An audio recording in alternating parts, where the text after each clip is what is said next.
What's up, YouTube? Static in the Attic. I hope everybody had a good holiday season and is getting off to a good start in the new year. I'm going to try to do the same here. I got to be perfectly honest.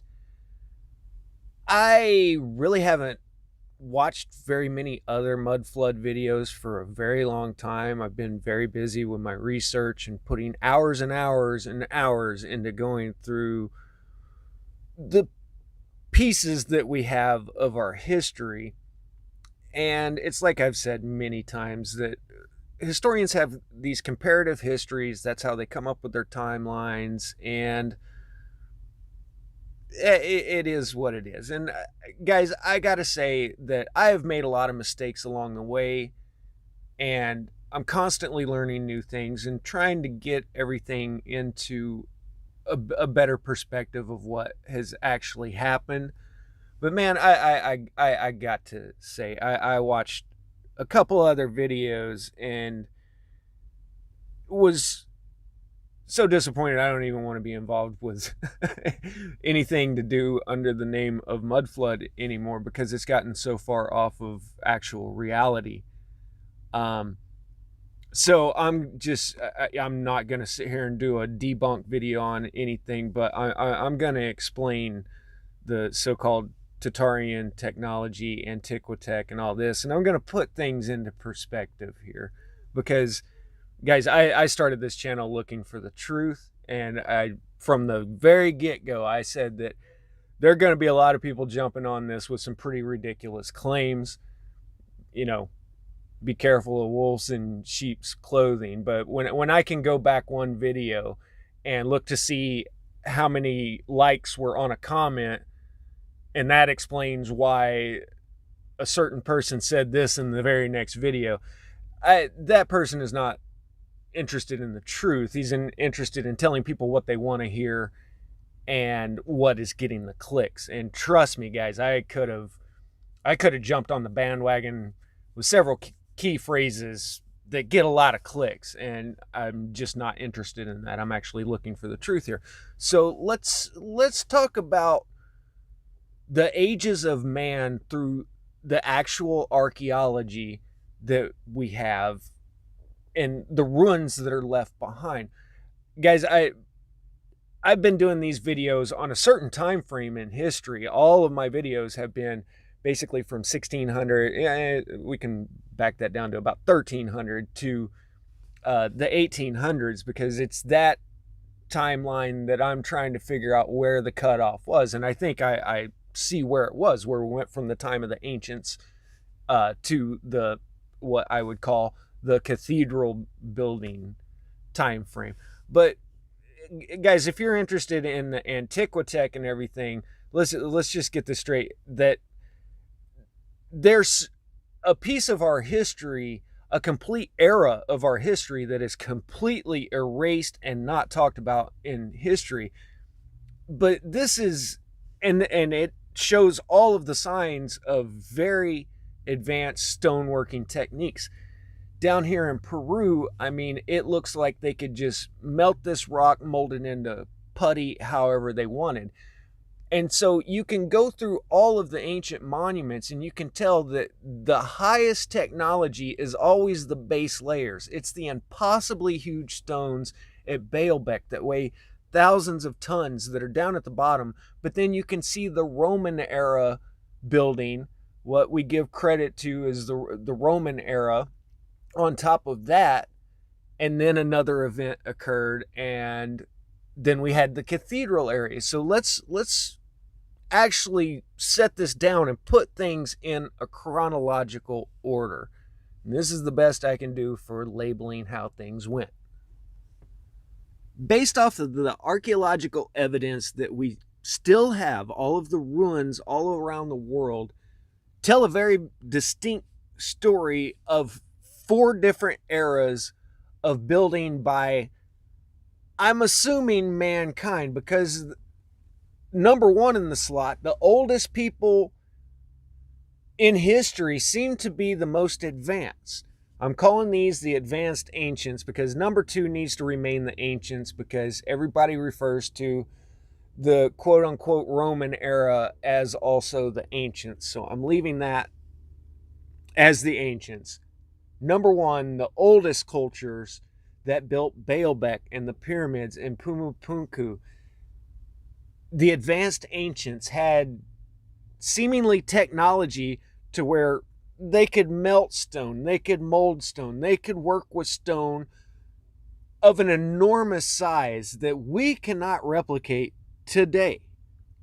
Then after that period came the ancients or the Roman era. And, like Baalbek, they try to say that the Romans built that, but it doesn't match the things that we actually know were built during that era, like the Pantheon, the Colosseum, the Temple of Jupiter. These are still architectural and engineering masterpieces, but they're not on the scale of what the advanced ancients built. Not near as big, but still pretty complicated. So after the Roman era, and guys, like I said, I've got a lot of things wrong, and one of the biggest one that is haunting me now is I guess people are still thinking that I think everything happened in the 1812 era. And no, I sorry, I thought I've been clear about this, but I do think these are cyclical events that have happened. The best explanation I've got for it is what we're calling the grand solar minimum. Now, whether it's strictly a sun cycle or if it's because comets are coming in and getting too close to us, too close to the sun, and causing imbalance in the force, as it were, I'm not sure, but the sun seems to act differently during these cycles. We have extreme weather changes here on Earth, and I think we're going into one of these periods right now. And that's why I'm really not joking around about this subject. I think this is very real stuff that has happened in our history. And historians like to use the word famine when they insert. So let's talk about the cutoff between the Roman era and the ancients and the cathedral builders here.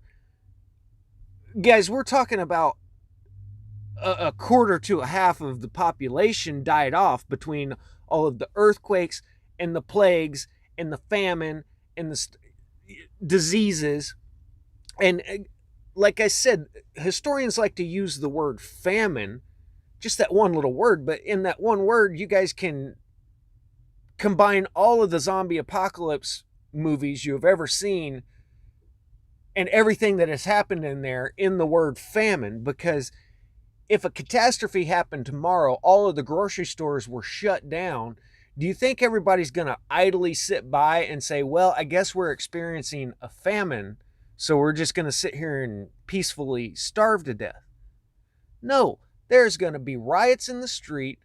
The people that are in power and in control are going to lose power and lose control real quickly. And then when you're looking back on the subject 100 years later, you might want to push that further back into the past than it actually was. So there is very good reason for the kings and queens and popes and the people in charge to push the fall of the ancients back in time, because they are trying to earn your trust and they want you to look to them for security. So pushing that back 1,000 years looks a lot better on paper than saying that the fall of the ancients was 100 years ago and there's nothing we could do about it. Believe it or not, I'm not contradicting myself here I just did a video last month saying that there's no archaeological evidence of the mass die-offs during the Justinian plague. What I often don't do is explain where this fits in the big picture of things. And we're going to do a timeline backwards at the end of this video, and I'm going to explain a little more clearly what I think happened, which honestly just gets me in trouble here on YouTube. But the point of that video was that there's no archaeological evidence of a mass die-off 1,500 years ago. There is archaeological evidence of a mass die-off, an event 700 years ago. So is it possible that those two events were the same event, and that 800 years of the Dark and Middle Ages that we have basically no information on was just stretched out stories?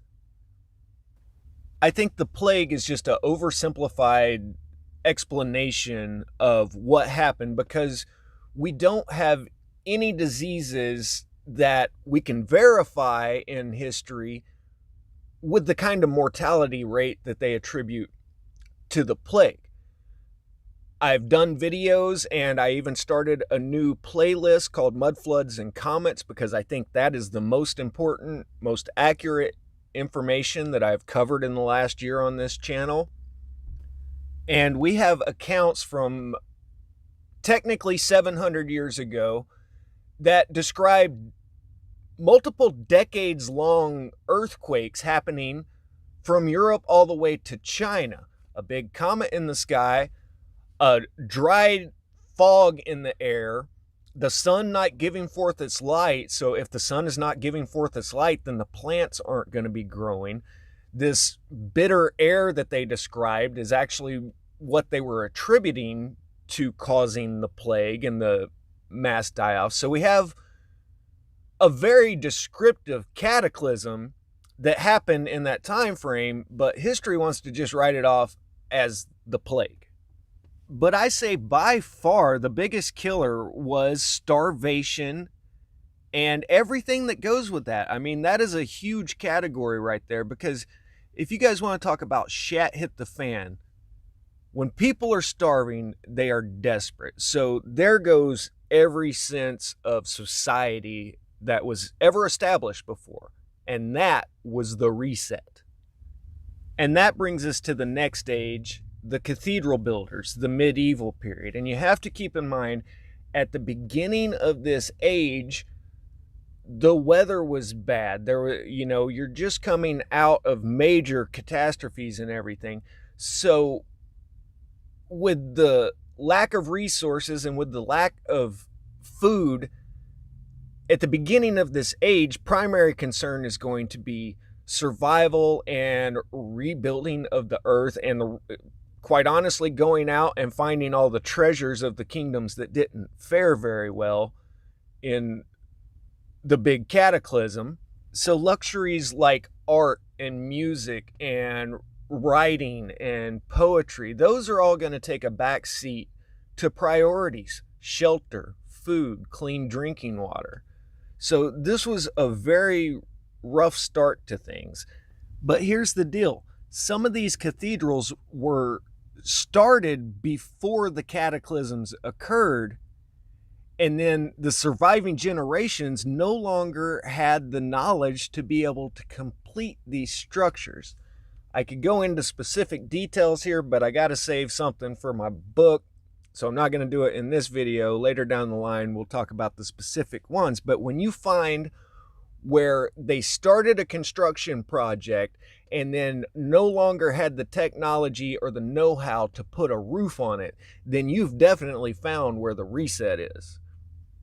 So when you look at structures like Notre Dame Cathedral here and the flying buttresses, these things look really cool, but I'll tell you what that is. They no longer had the knowledge to be able to put a roof on top of that building without the walls trying to push out.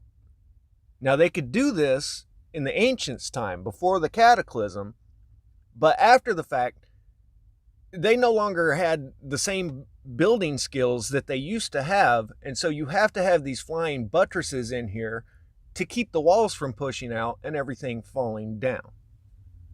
Now, you look back to the time of the ancients, and they knew how to put a dome on top of the Pantheon without the walls pushing out and falling down. That technology got lost during the reset. And so, like I said, each successive era could not replicate what was built just prior to them. And I even know a guy that spent 20 years studying the Pantheon here so that he could go try to build the dome on a different church. And the official history on this is just such a joke. They actually tell you that they didn't have any plans, any drawings, any kind of idea of what type of structure that they were going to build until they got all of the walls up and decided that they couldn't put a dome on it. That is just absolutely ridiculous. There is even a Bible verse where Jesus is talking about you don't start your construction until you've tallied the whole cost. It's completely asinine to think that somebody would take on building a cathedral without a set of plans that has every last detail drawn out. But they say they built the walls of this church and it's set for 100 years until they figured out how to put a roof on it. So the time of the cathedral builders and the dredging out of the canals, the rediscovery of basically the world, ransacking the kingdoms that didn't fare very well, that all lasted about 300 to 500 years, from about 13 to 1500 AD up until 1800, the 1812 era. During that time frame, it turned into the Industrial Revolution, cheaper cost, cheaper construction methods using steel and concrete. And honestly, I think the elites just finally gave up on trying to build things that last, because everything just seems to keep getting destroyed over and over again. So let's run the timeline backwards here, and I'll give you a brief overview of what I think on things. I don't presume to have all of the answers, but I'll tell you this. I've been studying things pretty much all of my life. And for the last year, this has been intensive, pretty much nonstop research. I'm at work thinking about how the Habsburgs finally took over France. I mean, this is literally nonstop for me. So this is a pretty educated guess, in my opinion. The Industrial Age, everybody knows what that is. And let's just jump back to the big event at the beginning of that, the 1812 era, where we had the comets and the earthquakes and the flooding, the year without summer. Every single country in America had their Revolutionary War in that time, to where they claimed independence from Spain and became their own country. So I think the Americas were hit really hard during this time frame, and there was massive famine that paved the way for a full-scale European colonization in North America. There was Manifest Destiny. And meanwhile, in Europe during the 1812 era, you have Napoleon and the culmination of centuries-old conflicts, where the Habsburgs and the Jesuits and the Catholic Church and the Red Shields cemented their domination of most of Europe. But there was still a rift with France, UK, and America that wasn't resolved until the two world wars. Now, jumping back to the beginning of the Cathedral Age, the 1300s is, in my opinion, more or less the correct timeline. Because honestly, I really don't even have to guess where the reset occurred anymore. With all of the official dating, everything everywhere points to a cataclysm occurring 700 years ago. Europe in that time frame saw a big comet, 20 years of earthquakes, dimmed sun, dry fog, bitter air, plague, disease, famine, the whole works. China reports 20 years of earthquakes, severe flooding that literally killed millions, and I quote, mountains fell and lakes formed. At the exact same time frame over in North America, the Cahokia civilization died out. The Anasazi disappeared. Chaco Canyon dried up and was no longer inhabitable. In Mexico, this is when the Aztecs went looking for the eagle in the cactus that told them where to build Tenochtitlan. They were rebuilding civilization after the cataclysm. That was the building of Tenochtitlan, because before that was the ancients in Teotihuacan. In South America, down in Peru, this is when the Inca Empire started to rebuild on top of the ruins of the ancients down there. And there is even the surviving Inca story. I was so happy to finally find this little clue of Pachacuti Inca going on top of the mountain to pray to Viracocha because it had rained for 30 days straight while there was a, quote, bearded apparition in the sky. I can very easily see a bearded apparition as a comet up in the sky, the tail of the comet being a beard. So this is definitely when Pachacuti's time. I think they place it closer to 1400 instead of the mid 1300s, but I gotta say, all of the signs point to the exact same event there. So everything worldwide points to a catastrophe at that time frame, 700 years ago, and then they had maybe 100 years of decent weather before the Maunder minimum, and once again we had more. I know we had volcanoes. I did find earthquakes.